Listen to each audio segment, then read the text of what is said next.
Welcome to Nerds at Church, a queer feminist podcast diving deep into faith, nerdery, and the Bible. I'm Pastor Kay, and I use pronouns like she and her. And I'm Pastor Emily, and my pronouns are they, them, theirs. In this episode, we'll discuss John Brown as our main hero for the day. Also, Paul's letter to Philemon, which is our biblical hero, comes up in the lectionary on Proper 18 or lectionary 23 in Year C, which next falls on September 7th, 2025. And we'll link to our past episode in our episode description for you. We have some big content notifications for you for this episode. We talk about slavery throughout the entire episode. We mention comfort women while talking about Kira Nerys, our second hero, and we talk about violence and capital punishment when discussing John Brown. We'd also like to invite you to become a Patreon supporter for more content at patreon.com/nerdsatchurch, and check out the episode description for links to any references we make in this episode. And if you do become a Patreon supporter, well, hey, you could listen to Emily reading the Book of Philemon. It's true. The Book of Philemon is a very different experience when read versus when heard. So we recorded a way for you to hear it for those of you who are Patreon supporters. So make sure you check it out. It's a very quick read. It's the entire Book of Philemon. That might actually be our miniest mini episode. It might be our only mini episode. We have attempted mini episodes several times, but I think this is the only time we've actually achieved one. Yeah, it is a whole 25 verses. Yeah, coming in at slightly over 5 minutes. Yeah. And our overall theme today between all of our various heroes is on how far non-enslaved people are willing to go for people who are enslaved. So I also want to be clear, depending on how you understood the phrasing earlier, Philemon is not actually our hero for today. Paul writing to Philemon is. And then we also have Kira Nerys from Deep Space Nine as our pop culture hero, and then John Brown as our historical hero. Indeed. I bet by the end of this season, we'll have figured out how to phrase the introduction to the episode so that it makes sense to people. Just in time for us to switch to a different theme and probably change our format considerably. A totally different way of doing it. Yep.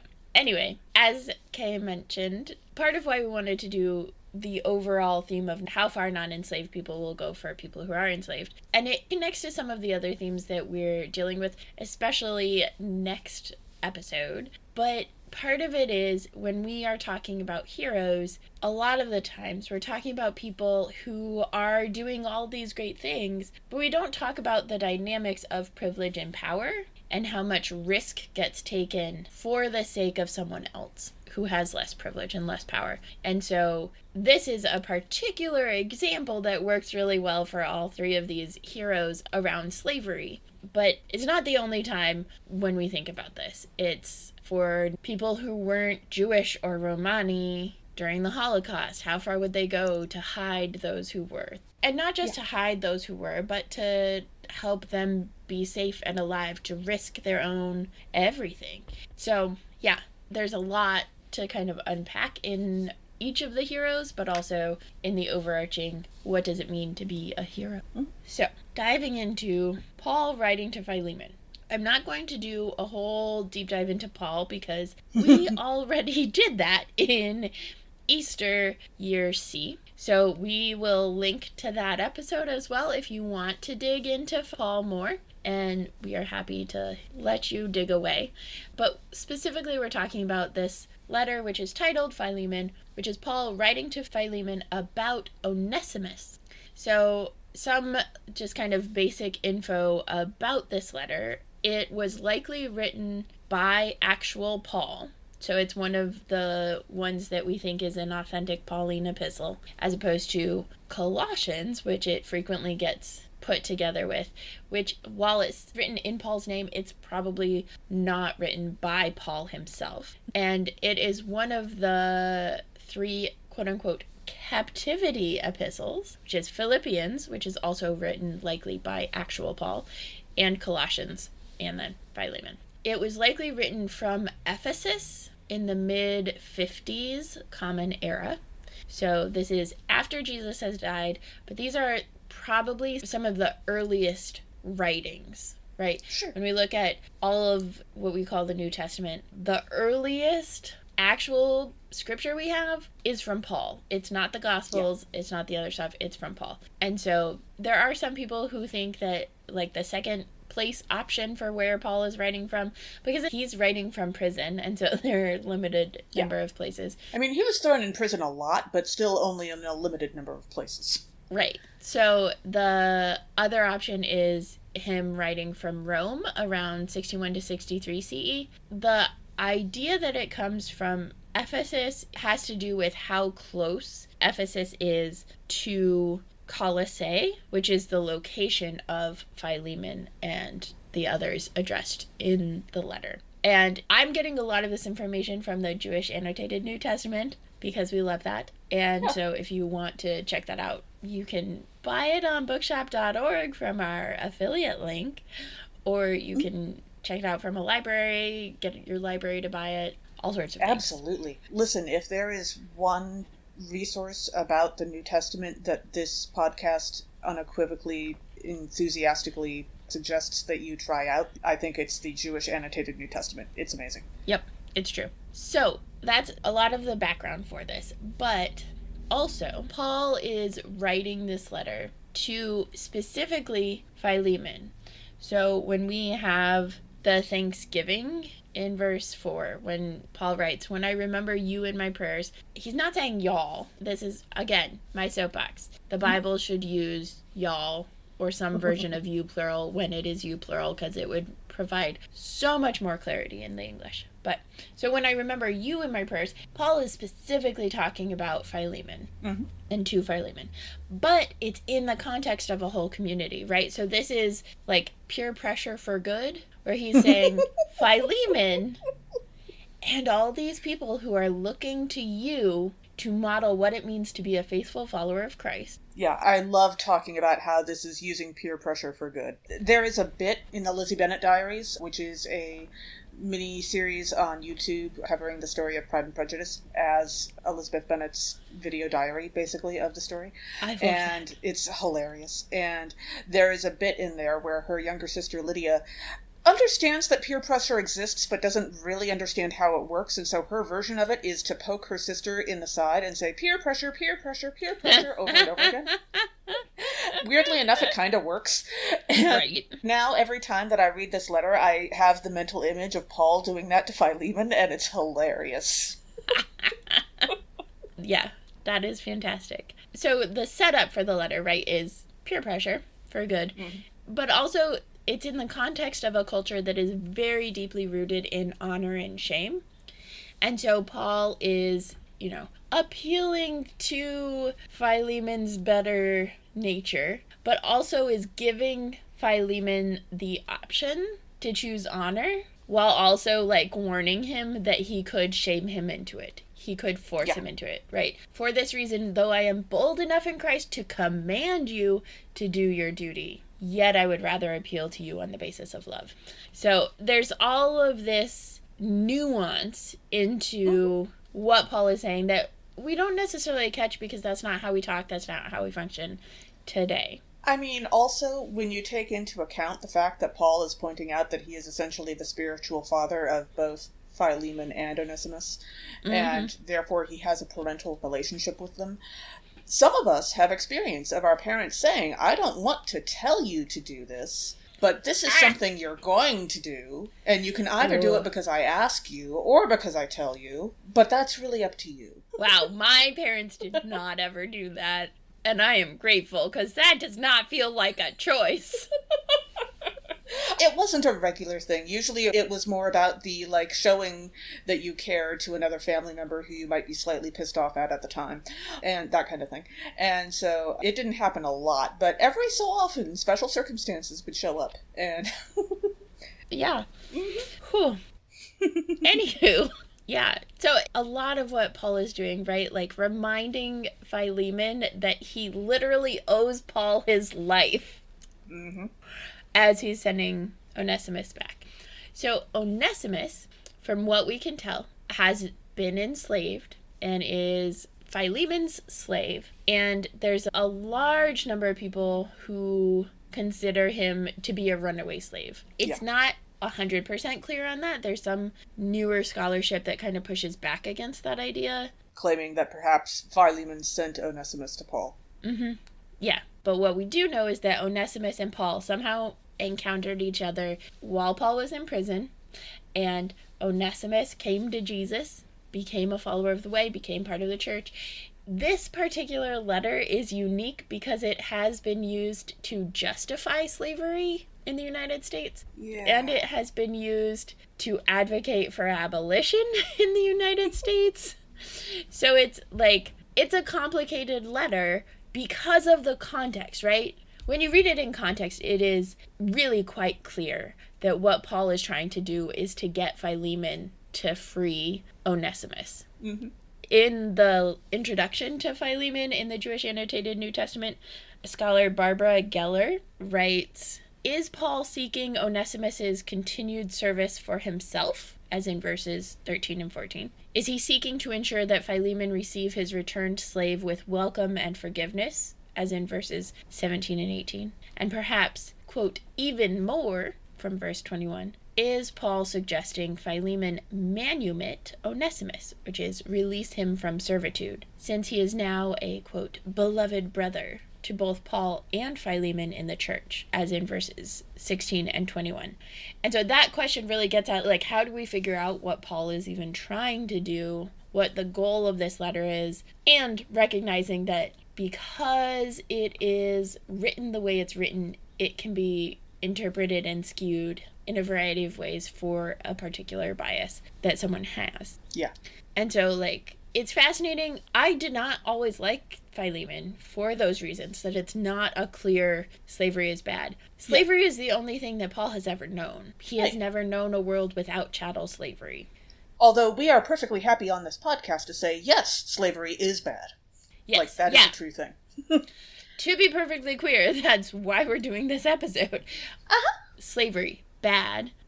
And it wasn't until I heard this letter performed as Scripture by Heart by David Rhodes, who is really well known in the Scripture by Heart New Testament scholarship stuff, that I really heard it and realized how much more clearly it is not abolitionist, because Paul's not advocating for the abolition of all slavery, but is advocating decidedly for Onesimus to be freed from slavery. Yeah. Also, I'm not entirely convinced that Paul could, conceive the concept of a world without slavery.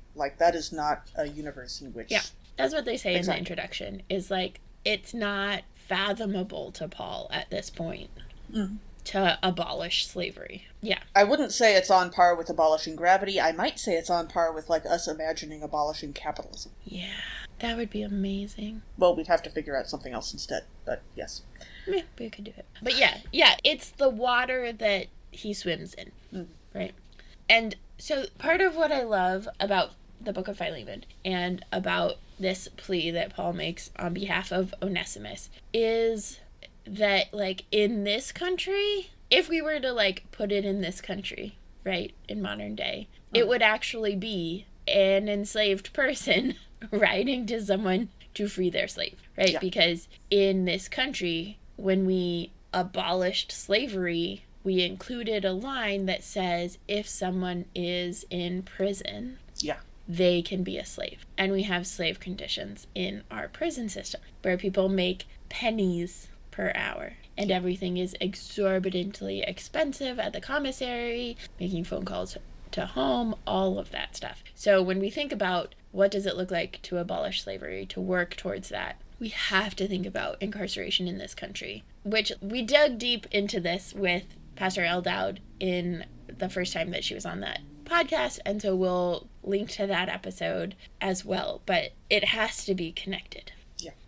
Yeah, so what do we love about that? I have to say I really loved Emily's rendition of the Book of Philemon as recorded for our special Patreon episode.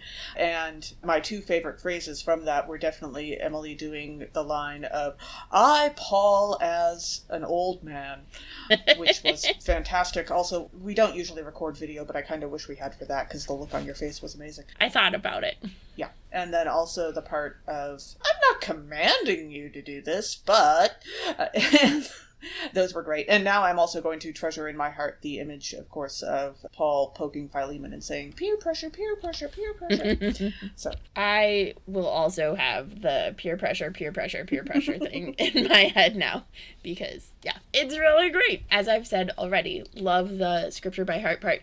I also was struck when I was reading this before we recorded of the confident of your obedience. And it reminded me of Hamilton.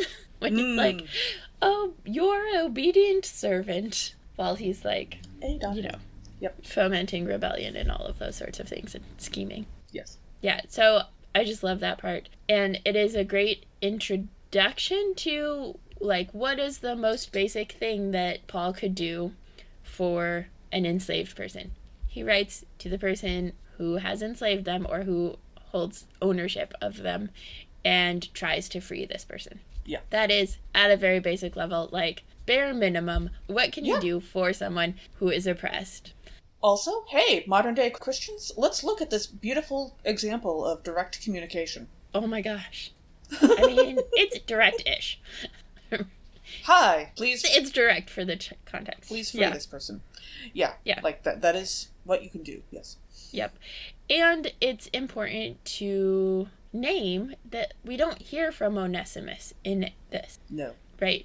There is tradition that exists that Onesimus becomes a bishop in the church later on. So there's traditions that have built up that say... There was a bishop in the church shortly after this who was named Onesimus, and there's thoughts that that might have been this person. Yeah. Yep. Yeah. Whether or not it is historically factual, it has become part of Christian tradition that this Onesimus eventually becomes the Onesimus who is bishop. So I think it's important to know that, like, we don't hear from Onesimus, and because of the way communication and honor and shame and all of that works, this was the most effective way Paul had of freeing Onesimus, and presumably Paul and Onesimus talked before this happened. I would hope so. So it was not just, Yeah, no, writing this letter without talking to Onesimus first would have been a terrible example of direct communication, because in this case, don't do something when someone has no control over their life. Yikes. Also, though, I don't know where this came from, but I think in my early understanding of this letter, someone along the way implied that Onesimus was also the person delivering the letter to Philemon. I find that kind of unlikely. Yeah. But also, can you imagine having to... Like, on the one hand, I want to imagine that Onesimus would have this absolutely butter would not melt in his mouth, "I am a perfect angel" look on his face. And yet, on the other hand, that would be frickin' terrifying. Yeah, I have not heard ever that Onesimus was the one writing this letter. And I thought about that, and I was like delivering the letter, not or delivering, But I thought about that, and it's like, no, it would have had to be somebody else. Because they have to, like, have Onesimus there with them to refer to Onesimus.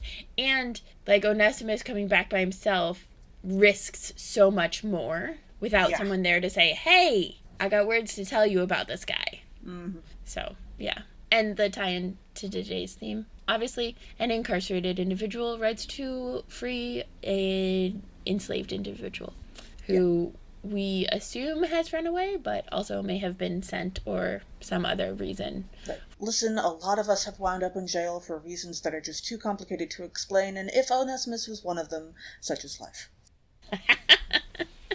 Thanks. I appreciate that. So, in terms of media, there are a lot of commentaries on Philemon. Mostly they are combined with Colossians, because Philemon is so short and Colossians is pretty short, or at least one other epistle. Yeah. So many of them are written by white people. Just no one's a monolith, blah, blah, blah. Please, if you are reading a commentary, check so you know at least if the person is white, because it's very different to be talking about freeing an enslaved person as a white person in the United States especially, but anywhere in the world, and as a person of color, and then even more so as a Black person. Yeah. So definitely check that out. We're not linking to any white people, but we are going to link you to the book. Like, it's actually already on our bookshop list for season 5 because that's where I found it, and so I put it on while I was there. But the book is Onesimus Our Brother, Reading Religion, Race, and Culture in Philemon, Paul in Critical Contexts, which is a collection of essays edited by Demetrius K. Williams, Matthew V. Johnson, and James Gerard Knoll. And all of the essays are from African American scholars, including womanist Philemon scholar Mitzi J. Smith. So if you want to dig into this, this is how you dig into it. This book would be the ideal way to do it. So our second supporting hero for today is Kira Nerys, a character from the TV show Star Trek Deep Space Nine, which, by the way, is a show that I have seen and Emily has not. Never, I think. I've seen like a couple episodes of some Star Trek something. Yes. If there's a series that I think you would love of Star Trek in particular, it would be Deep Space Nine, for a lot of reasons. Also, Calvin is sitting on me and giving me headbutts, so that may impact my narration of Kira's story. I hear that. Yeah. While Calvin gives the headbutts. So right now I'm rewatching/watching all of Doctor Who. So it's definitely not happening right now. But you, Pace, and I have talked unofficially behind the scenes about potentially doing something where I watch Star Trek for the first time and you two join me in that or something like that. So all sorts of possibilities of what we do. Just saying. Like Mark reads, except it would be Emily watches. But yes. Yeah. Kira Nerys, family name Kira, personal name Nerys, was almost never a member or employee of Starfleet. Thank you very much. Except that one time, very briefly, for unusual circumstances that we don't really talk about. But she objected to a lot of things Starfleet did and their methods loudly and at length. Her character, who was played by actress Nana Visitor, I think I'm pronouncing that right. The accent is supposed to be on the second syllable of Nana. It's a French name. Oh, like Mama. Nana. Yes. Yeah, Nana. She was introduced in the first episode of Deep Space Nine, which was the first Starfleet show to center on a space station instead of on a spaceship. And she was the highest-ranking Bajoran officer of the space station, which was to be shared between Starfleet and the planet of Bajor. And she served as commander, later Captain Ben Sisko's second-in-command for the run of the show, and later she essentially inherited command of the space station from him when he leaves the station at the end. Because Emily has not seen the show, I'm trying very hard to not include, like, major plot spoilers, for the most part, in Kira's story. I appreciate that. Yeah. Also, like anyone who has not seen the show, I'm going to vaguely mention some things that will make more sense later, but after you've seen it. But we're going to try to be pretty general here. I also want to point out the show in general is excellent with very few dud episodes, but I should warn you, let's just say that show has all of the content warnings. Like, this series was a lot. So it went to some much more serious places than even Next Generation did. And it did so well, for the most part, but it was a lot. And you really never know when the emotional landmines are going to show up. So, what is Kira Nerys known for? Well, the planet Bajor had been under military occupation of the Cardassian Empire for 50 years, with the Bajorans being treated as slaves and prisoners by the Cardassians during that time. Bajor was not the only planet that Cardassia was occupying, it was just also on the border of the Cardassian Empire with the United Federation of Planets, which is what Starfleet is a part of. And also, it was particularly well-known and well-liked by the Starfleet folks because they were a cultural center and like a cultural heart for that part of space before the Cardassians basically beat them to a pulp. And they were known for not having a standing army because they had been such wonderful neighbors to all of their immediate neighbors for so long. And so a lot of people actually left Starfleet in order to fight against the Cardassian occupation of Bajor during that time. That's a subplot during Next Generation for quite a while there. Just have to tell you, every time you say Cardassian, I Yes, think I know. There's that Kardashian. family that starts with the letter K that, yeah, that's not an unusual thing now, but they weren't a thing back then. But Yeah. the brilliance is, they weren't a thing back then. And now you're talking about this empire that, like, takes over and colonizes and all of this stuff. I will say that the Cardassians, as in the aliens, had much better fashion sense. So, just before the show starts, that is Deep Space Nine, Bajor throws off Cardassian control and gains their freedom. It's a long story, but that relationship between Bajor and Cardassia remains complicated for the rest of the show, especially since Starfleet and the Cardassian Empire are not allies. Like, they have sort of very steadily not been going to war with each other, mostly because they know they're about evenly matched and it wouldn't go well for anybody, but they aren't allies. And so it's nervous for everybody. Okay. And various themes such as slavery and the treatments of prisoners of war and the interpersonal politics of, I'm going to use the term comfort women. I think the show uses a different term, but it's basically the same concept as the whole Korea-Japan thing during World War II and so forth. All of those concepts and more are explored repeatedly throughout the run of the show. And they do occasionally come out of left field during the series as well. And so Kira herself was an officer in the Bajoran resistance forces during the occupation, and then subsequently to the end of the occupation, the resistance forces turned into the Bajoran militia. And there's a whole transitional thing there where, you know, when they were a resistance, they didn't really have rules, and then they have to come up with some rules, and it's a lot more work than they thought it would be, and so that's kind of interesting to watch. That's like the episode of West Wing when they are trying to help this country, like, figure out a constitution to be a democracy or whatever, and they're just going around and talking about all of these values and stuff, and they're talking to Toby about it, and they're like, don't have a constitution. He's like, no, but hashing out the ideals and the values and all of that stuff is necessary in order to create the Constitution later. Right, So. and it's good that you bring that up, because I'm about to talk about that part of Kira's character. She is highly experienced at guerrilla warfare, spy techniques, and survival-related issues under occupation, including, like, survival in the wilderness, on her planet and elsewhere, and also survival in, like, say, a spaceship that is also on fire, that kind of thing. And while she does have a few moral lines that she herself will not cross, she also absolutely never expects anyone else, especially anyone she's fighting against, to actually follow so-called rules of war. She is continually surprised when people who work for Starfleet do, because she's known that Starfleet doesn't always do that, actually.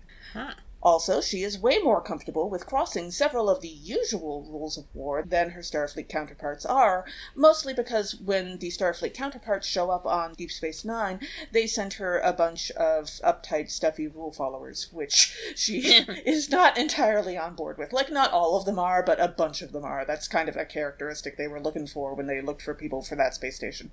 And so she is always, as a character, practical and, like, application-focused, instead of thinking about the theoretical ideals that Starfleet is so fond of. And she also has very little time in her life for people who aren't willing to, you know, get their hands dirty with actual necessary work. And one of my favorite characteristics of her is that she has an extremely expressive and memeable face. She has so many wonderful facial expressions. I love them all. And it's a shame that the TV show was made long enough ago that the VHS quality of the recording is not quite good enough for modern-day internet. I should also point out that the Bajoran religion is also very important to the planet and their people, and Kira is a faithful follower of that religion, although she's not as observant as some people are, but also, you can get super observant of that religion, so, like, a lot of people are at Kira's level of following it. And the religious aspects of her character and the storylines are actually handled pretty well in the show, and with some sensitivity, especially for the 90s. Like, this was really good writing. So, when it comes to what do you love about them, I especially love how practical Kira is, and she is almost always the person asking, okay, so how is this actually going to work? And I love that she was the character most likely to say out loud what I was thinking, such as, what's wrong with you? Or, why did you think that was a good idea?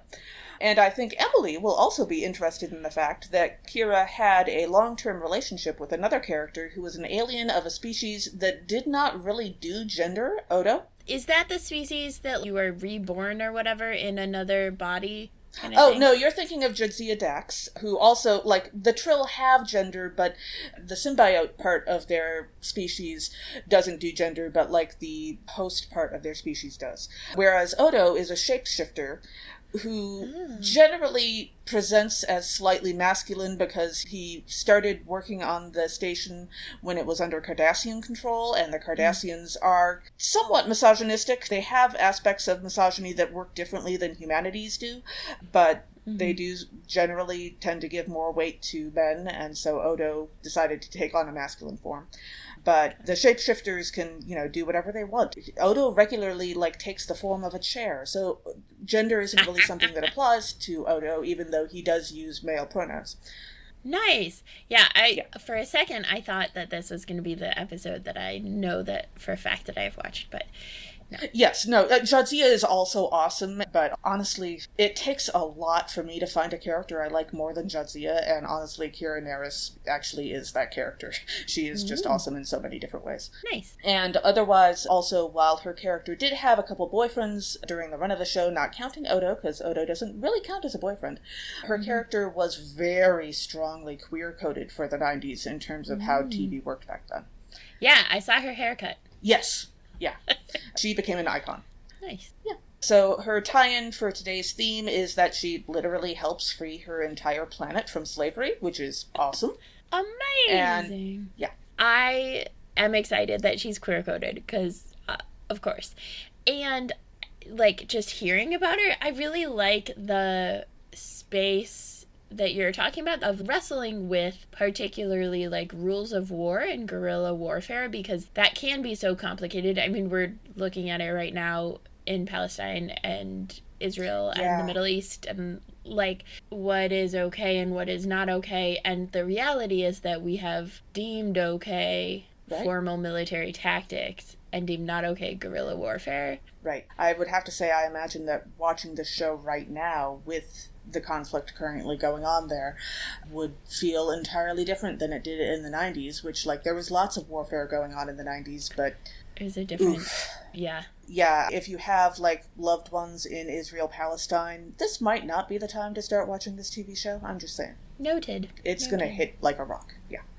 Yeah. Or maybe this is the time for others of us to... Yeah, no, it could. I could also see it radicalizing people. They do a lovely job. And Kira does kind of go on a journey during the seasons of the show, realizing that, actually, she might generally speaking hate Cardassians, but they are people and they deserve to be treated like people. And there are probably individuals that aren't that terrible. And some of the more specific rules of warfare that she realizes, oh, I see why you think that's important now. Okay, fine. That sort of thing. But also, she does still very much remain herself. Nice. And for media, she also appears, obviously, in all of the episodes, I think, of Deep Space Nine, but also she appears in an episode of Star Trek Lower Decks as well, and there are oodles of Star Trek novels. I have no idea how many she shows up in, but the answer is probably a lot. So, oodles is a technical term, of course. Of course. Precise amount. Nice. Yeah, I'm excited to dig into Star Trek eventually. Yeah, no, I know that Jadzia would be the obvious character to use to sell you on Deep Space Nine, but I really think you're going to like Kira too. Yeah.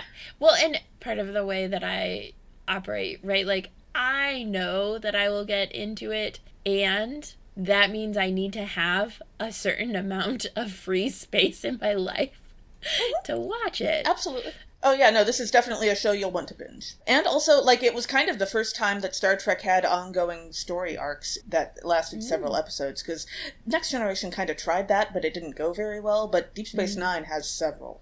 And then later there's a war, so, Yeah. That's great. Yeah. No, I'm excited to eventually check it out. And now, for our main hero of the day, John Brown. Yay. So you could be like me and not really know who John Brown was because you grew up in Colorado, and that's not what we covered in history class, because you only really get like one abolitionist to know about at a time. So now that's what this is for. It's our superhero spectacular season, but it's also our history buffs season. Yes. Secret history class. What? I feel like I should point out that the only reason I knew about John Brown was that I heard a couple of people who frankly were not white and who I very much respected mention him in passing, and so I looked up his Wikipedia page. So that's why I knew more about him. But yeah. Smart. I thought you just had like a randomly actual good history I mean, he class. might have actually come up in a history class at some point. That's possible, but I don't remember it. Well, now I live a lot closer to, the places mentioned, and so... Yes. We have been talking about going to Harper's Ferry, and so now I'm like, now I really want to go. Anyway, yeah. John Brown. John Brown was born in 1800 to parents who had begun life poor, but throughout his life, his father ended up owning a tannery and employed the father of President Grant.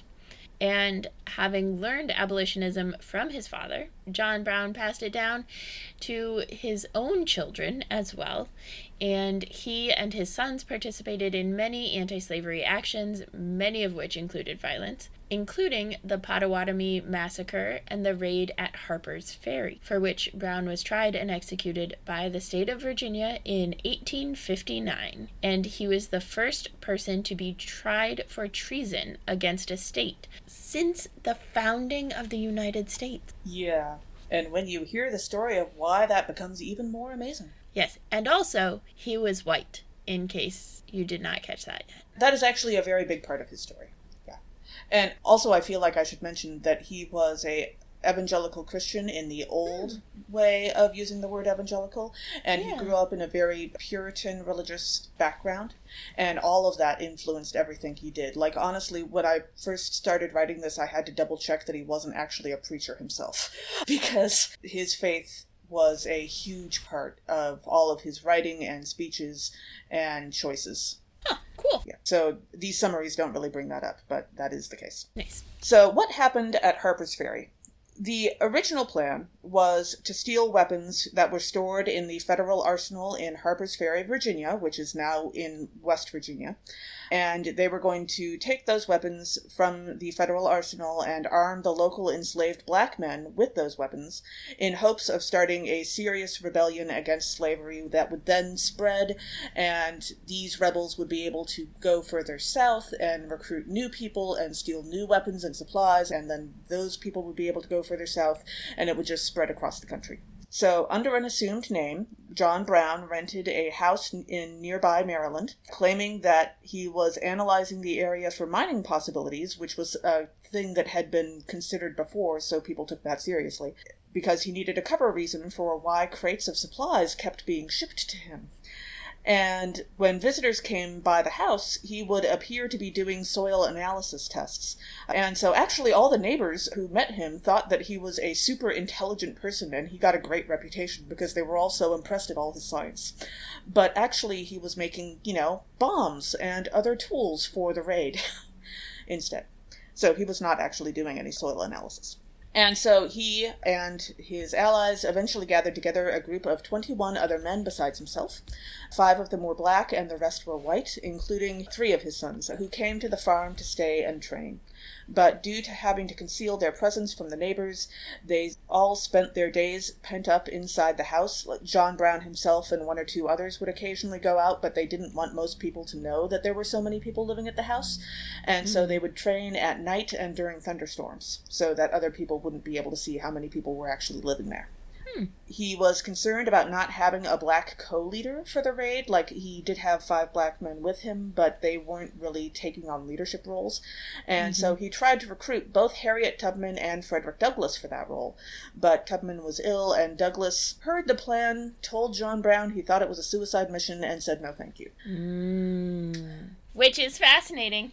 That's, that is a big deal, right? Like, the recognition, I don't have any black people who are co-leading this, and someone who is black saying, everyone's gonna die doing this, and then going ahead with it anyway. Okay. I mean, there are apparently records, like, he changed several significant things because of Douglas's Oh, good. contributions, I believe. So he was listening, but also, like, Yeah.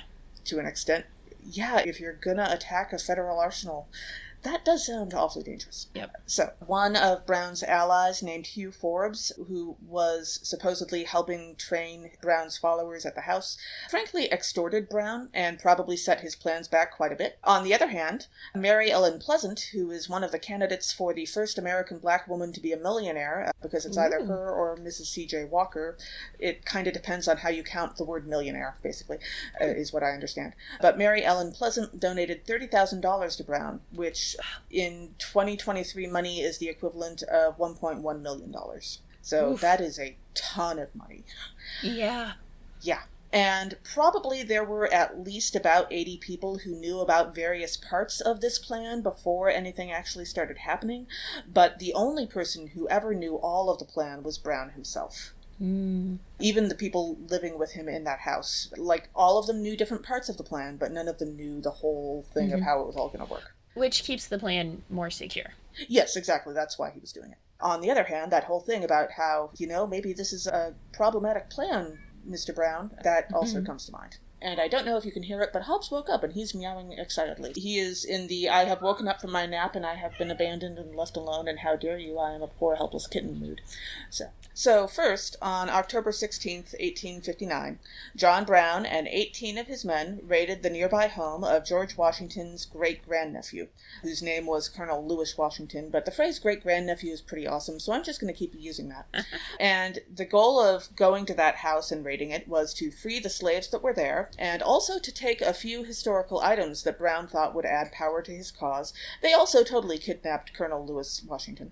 And so they succeeded in taking the arsenal basically in the middle of the night, and they cut the telegraph lines successfully in both north and south directions to prevent the news of the raid from spreading. However, the real problem was that in the middle of the night, the raiders allowed a train to pass through the ferry and the arsenal and the arsenal's engine room. Like, all of this is right around where a train goes through, because this whole area is about transportation.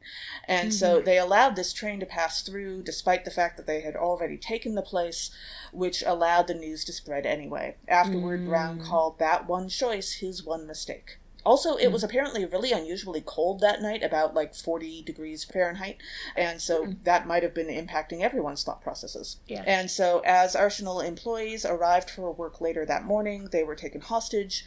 There were several dozen of them at least. John Brown and his compatriots made sure that they were safe and protected, but they were kept hostage. And so then the state militia, which was warned by those on that late-night train, arrived that morning, and the shooting began. Brown had been expecting hundreds of slaves seeking freedom to join him at the ferry, but unfortunately the news had not really spread correctly. People knew that he was going to do a thing, but they didn't know where to go, they didn't know how to contact him, that sort of thing. And so eventually no one came, and what essentially happened was that Brown just stayed in one place too long. At one point, during the fighting, he attempted to surrender along with his forces, but he had sent out 2 men with a white flag of truce, and his son was one of them, and then there was another man, and both of them were killed. And also, unfortunately, both of them died by gunshot wounds after several agonizing hours. It was not good. Another one of his sons was shot and killed and died, I think, much quicker, while he was standing right next to John Brown in the Arsenal engine room. And his third participating son was back at their original base at the farmhouse, guarding their cache of supplies, and he and the other 2 men who were with him would manage to escape, along with a couple others. And so then, later that night, the Marines, led by Robert E. Lee, yes, that Robert E. Lee, arrived later on, and they had several howitzers with them, and they broke down the Arsenal's engine house door. 10 raiders would be killed during the raid, 5 of them escaped, and the rest captured and tried. Yeah.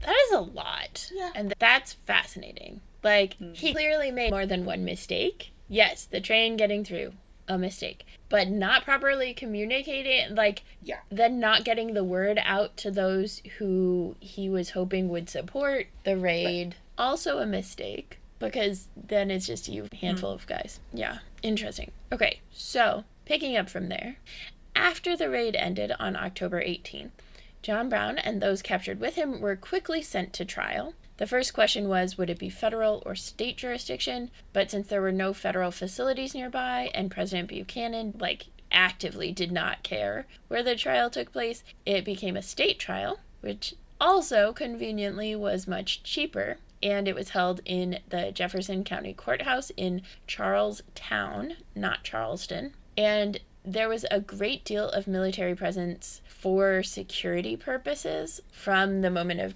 Brown's capture all the way through the trial. 1 week later, the grand jury was held on October 25th, and because of Brown's injuries, was it from the raid or from the arrest or from both? I mean, yeah, he was severely injured during the military's process of entering the arsenal. So, the actual arrest itself, by that point, he was already pretty much on the ground and not moving. Okay. Is my understanding. Okay. So, because of his injuries from the military response to the raid, John Brown was unable to stand for the whole of the trial, and so lay on a pallet instead.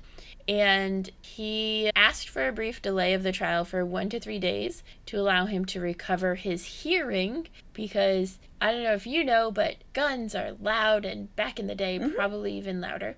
And for his legal counsel to arrive, because Judge Richard Parker had given him legal representation, which he is, obligated to receive, that was pro-slavery. And so they're not going to do a great job at defending someone who is doing a thing specifically because of being an abolitionist.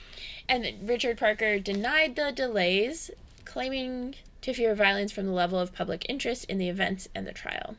And the charges that were brought against John Brown were conspiring to create a slave rebellion, treason against the state of Virginia, and murder of a handful of civilians and military personnel killed during the raid, as well as their compatriots. John Brown actually didn't seem to care if he received a trial. He was ready to be executed immediately, but was apparently upset at having been promised a fair trial and then being granted an unfair trial, a trial where he couldn't stand up, he couldn't follow what was being said, and he didn't even have his own legal counsel or any legal counsel that was not pro-slavery.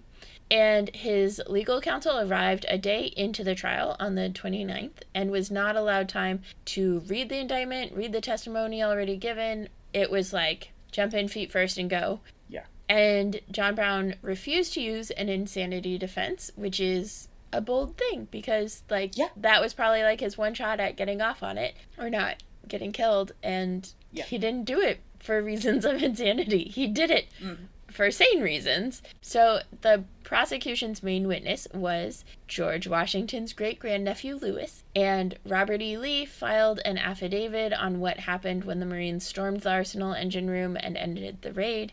And in all of this, the defense pointed out that the arsenal in question was a federal army, and so the state of Virginia didn't have jurisdiction to prosecute that. To which the prosecution pointed out that those killed outside the armory, whose deaths were being counted as murder, were killed on Virginia soil and were Virginia citizens. It was also then pointed out that John Brown was not a citizen of Virginia, so could not commit treason against a state he wasn't a citizen of, which then the court pointed out the Bill of Rights and the overlapping citizen rights and responsibilities of the state. And then the defense pointed out it could hardly be called a slave rebellion when no slaves actually participated.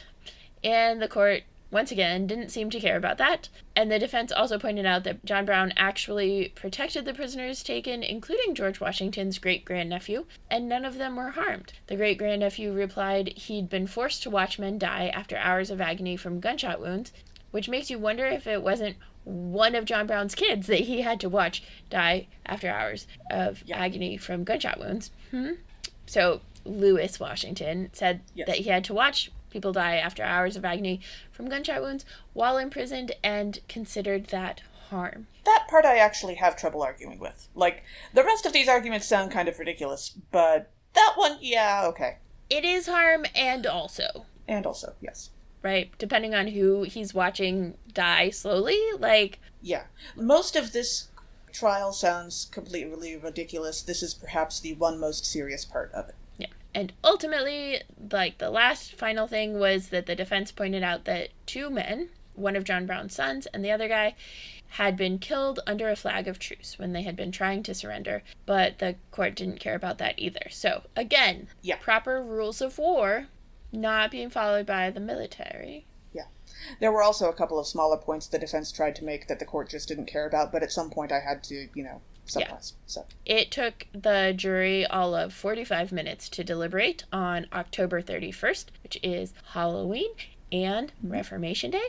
And while a reporter who was present said that the only person in the courtroom with a calm and untroubled face was John Brown, the jury delivered a verdict of guilty on all 3 counts, and Brown was hanged just over a month later on December 2nd, 1859, and the trial of his 4 captured co-conspirators, who were 2 white men and 2 black men, followed Brown's trial immediately, and all of them were found guilty, and they were executed by hanging on December 10th. Yes. So apparently Virginia had a law at the time that the minimum amount of time between the sentencing and the execution had to be at least 1 month for whatever reason. And so both of those sets of executions were precisely 1 month after the date of sentencing, which happened in November. So that tracks. That makes sense, though, like, for any extra evidence that might come up or anything like that. Yeah, exactly. Yeah. Yeah, that part I also wasn't arguing with, but still. And then, of course, there is the song. I love the song. The song actually might be a large part of why I found out about John Brown's story as well, because when I heard the story of the song, I had to learn the story of the guy. So apparently, during the Civil War, which, by the way, of course, is after John Brown's death, there was this unit in the Union Army. I'm unclear on which one, but this unit had a soldier in it named John Brown. And his fellow soldiers thought that was hilarious. And so they were joking among themselves about their fellow soldier John Brown, and of course that led them to comparing him with this, historical Harper's Ferry John Brown. And so in the end, what happened was somewhere along the line, a song got written called the John Brown Song or John Brown's Body, which was sung to the tune that is now known as the Battle Hymn of the Republic. The tune itself, I think, was kind of known, but didn't really have any set lyrics to it.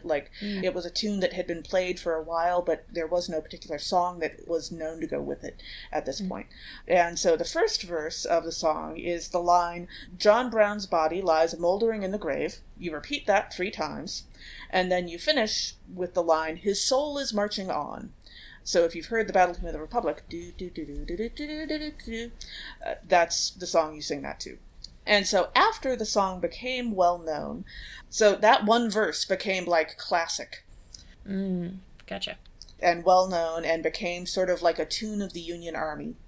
Because what they're basically saying is, John Brown might be dead, but we are marching on. We are the Union Army. We are doing his work, right? Yeah. And so after the tune and the song became well-known and, kind of a instant cult classic, it was not being made into, popular sheet music, but every soldier knew it, basically, and then their families knew it. And so after a little while, some people started adding other verses to the song, most of which were considerably less morbid, you might say.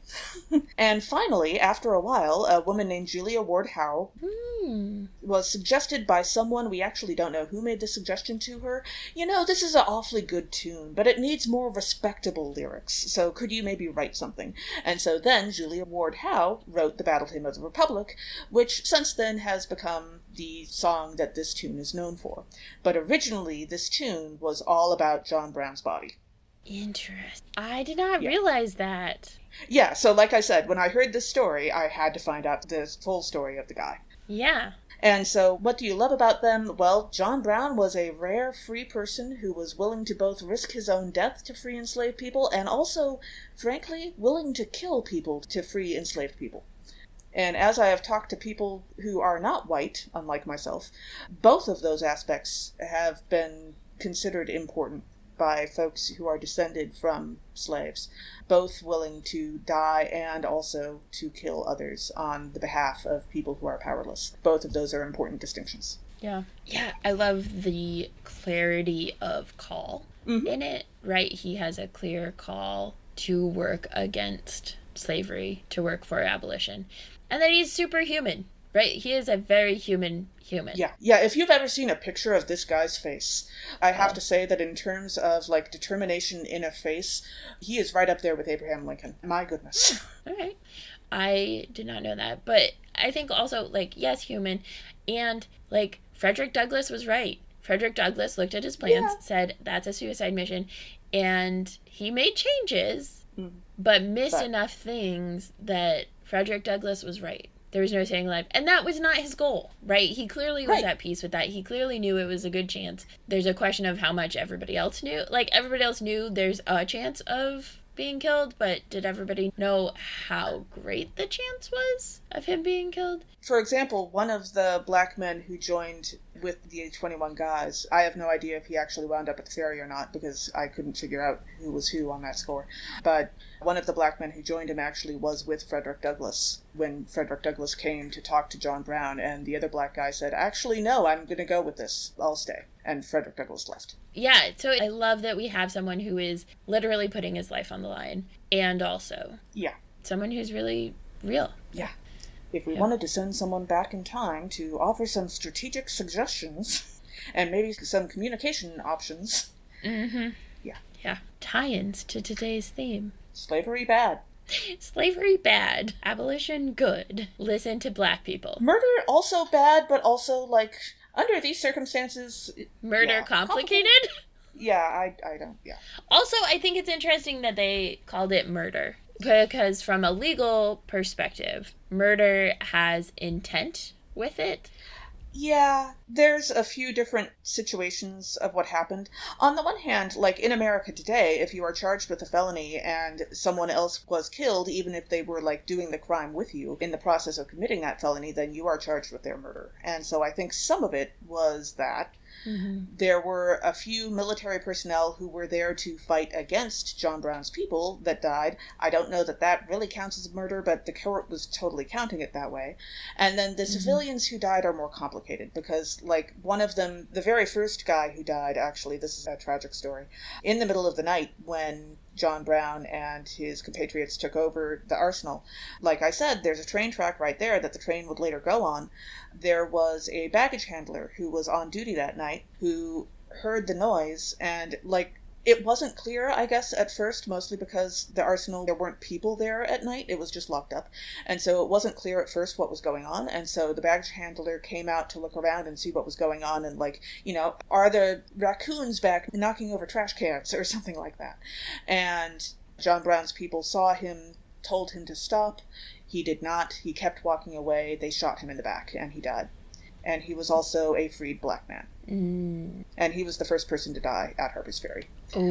Yeah. So, like, when they say there was murder going on, that's not a good part of the story, and that was definitely used by people speaking against John Brown to speak against his cause. But also, it's the middle of the night. They don't know who this guy is. He didn't exactly introduce himself. So, Yeah, that sucks. And things were much darker back then, quite literally, because they didn't have electric light either. Yeah. So, murder complicated. Yeah. Still generally bad. Yeah. Slavery is murder, so... Right. So, for media tie-ins, obviously, we have the song, John Brown's Body. There is also a poem called John Brown's Body, which was written in 1928, and that tells the story of what happened. We'll try and find it and link to it if we can. Also, the progressive rock band Kansas, who you may have heard of, on their debut album, which was hilariously named Kansas, has part of a mural featuring John Brown from the Topeka State House as the album's cover art. It is, like, heavily color edited so that it looks sort of monochrome. And the mural itself is called Tragic Prelude. And John Brown looks really impressive in it. He is a marvelously drawn character for that. Yeah. Also, interesting that it's Topeka, because Brown versus Board of Education of Topeka, Kansas. Different Brown, obviously. Right. Also, Fire on the Mountain is a 1988 novel by Terry Bisson about what would have happened if Harper's Ferry had succeeded in starting a rebellion. Of note, Fire on the Mountain is not the song by Asa, this South African singer. Right. Although that's also a good song. Also, we are not necessarily endorsing these novels because we haven't read them. Oh, yeah. I have no idea how good they are. Yeah. I have no idea how good they are. But I have no idea about this particular one. Okay. And then also, Flashman and the Angel of the Lord is a 1994 novel by George MacDonald Fraser about if his fictional character Flashman had been at Harper's Ferry. And The Good Lord Bird is a 2013 novel by James McBride about one of the enslaved people who joined John Brown at Harper's Ferry, and later a miniseries was made of it in 2020 called The Good Lord Bird. And then Emperor is a 2020 movie about one of the black men who joined the raid at Harper's Ferry. So is that connected to the James McBride I one? think that's a different black guy from Harper's Okay. Ferry. But no, those two things are not connected. Okay. Yeah. Thank you for that clarification. Right. And then more classically, A Plea for Captain John Brown was an essay written by Henry David Thoreau, which was first read aloud by the author on October 30th, 1859 in Concord, Massachusetts. So he was a fair distance away from the trial, but he knew that the trial was going on, and he made a plea for John Brown in the form of an essay. And then finally, The Puritan is a statue of John Brown, which is still in Springfield, Massachusetts, and it has been copied and erected in many other cities ever since at various sizes. But it is apparently a very impressive statue to see in person and really gives you an idea of how forceful John Brown's personality was. Nice. Yeah. So other themes that tie in with our theme for today of free people trying to aid and free enslaved people. I think we had a fairly constant theme of like war crimes and related stuff to that. War crimes and guerrilla warfare, but also like when I think about Paul's letter to Philemon, the like unconventional tactics. Mm-hmm. Yeah, unconventional tactics that like... There's all kinds of different ways you can go about this, yeah. Yeah, and I think that's one of the things that is really helpful, particularly in a superhero spectacular season, right? That there is not just one way. Paul writes a letter. Kira fights with her people in guerrilla warfare resistance tactics. Mm-hmm. John Brown tries to start his own doesn't try and start his own rebellion, but tries to arm a rebellion. Yeah. And none of those are the Civil War, right? None of those are, like, equal footing fighting diplomacy. They all have, like, some amount of unconventionality to it, which I think is a helpful reminder to us when we think about what does it look like for us to be heroes? What does it look like for us to resist things like incarceration, slavery, genocide, all of that stuff? Do we actually need to do it the conventional route? And it raises the question, does it actually work to write letters, call senators, and vote, right? Is that actually working for the purpose of protecting those who are most vulnerable, oppressed, and being killed? Or do we need to do something else? What is the role of nonviolent resistance, and what is the role of violent resistance? Right. I would also point out that, like, while we're at it, this podcast would never say that you shouldn't vote. Like, by all means vote. You may also just have to do other things as well. I consider voting to be harm reduction. Yes. And also something that people have literally died for me to have the right to do, so... Mm-hmm. Same. Yeah. Yep. Any other themes or tie-ins that you thought of? Really memorable fashion sense seems to be... Kira Nerys has some great outfits too, although she's usually in a uniform. And John Brown is just, again, a very memorable figure, partly because he continued to wear Puritan outfits, I believe. Mm-hmm. And, yeah. And you know that Paul would have sent somebody fabulous to deliver this message. I would certainly hope. Goodness knows Philemon would have been fabulous. Yeah. Yeah. If Paul is being this flowery in his language to Philemon, I get the feeling Philemon had some taste, I'm just saying. True. Yeah. And now for our Muppets moment. Which Muppet would you cast for which hero? I do have an idea, but I think it's Emily's turn to go first. I mean, you can go first if you want. There's something rolling around, but it's not fully formed. So you go first, and then I'll... So I will admit that this is something that might make a bit more sense if you have actually seen a photograph of John Brown, but I think we have finally found our hero who needs to be played by Sam Eagle.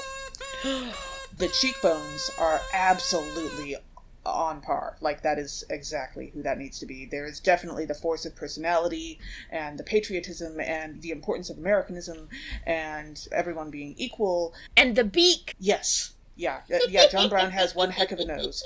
And so, yeah, I think we have finally found the ideal hero for Sam the Eagle to play, and I am delighted with that. I love that. I think it is so good. Yes. Yeah. I'm totally here for that. Because Sam the Eagle can totally play heroes occasionally, they just have to be very carefully chosen. He is not always a villain. It's true. But he's a particular... Yeah. He has a flair. Yes. He definitely has a flair. I was trying to think of... It's hard because now that you've said Sam Eagle, I'm like, yes, Sam Eagle. I was thinking more of... I guess I wouldn't necessarily cast Animal as Kira Nerys, but I think Animal... Definitely a different hairstyle. Yeah.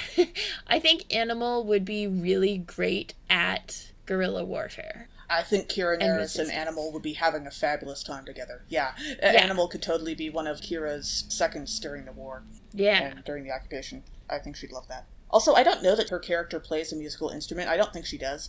I also could totally see her in a rock band. Like, absolutely. Yeah. I mean, she's queer-coded, so of course. Yeah. Yeah. Gonzo could totally be the one delivering Paul's letter. Yeah. He's got the storytelling and the personality to do it. Sure. Okay. That's good.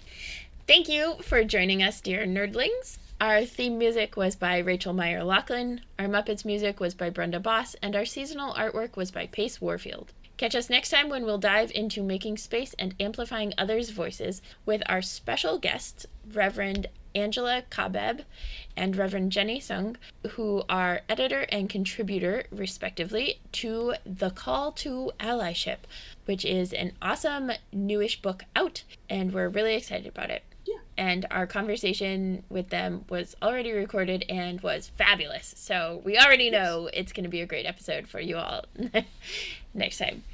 This podcast has been produced by us, Emily Ewing and Kay Rohloff. For more fun, check us out on Twitter, Facebook, and Blue Sky at Nerds at Church, or contact us at nerdsatchurch@gmail.com.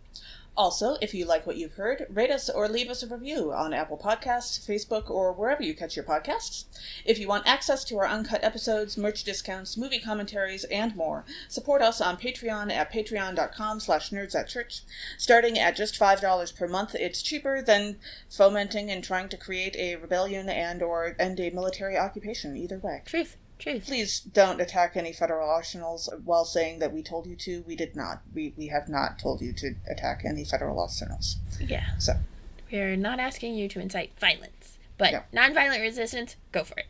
Sure. Also, let us know on Blue Sky, Facebook, or Twitter which Muppets you would cast for our heroes this week. As the ancient Christians said, Pax Vobiscum.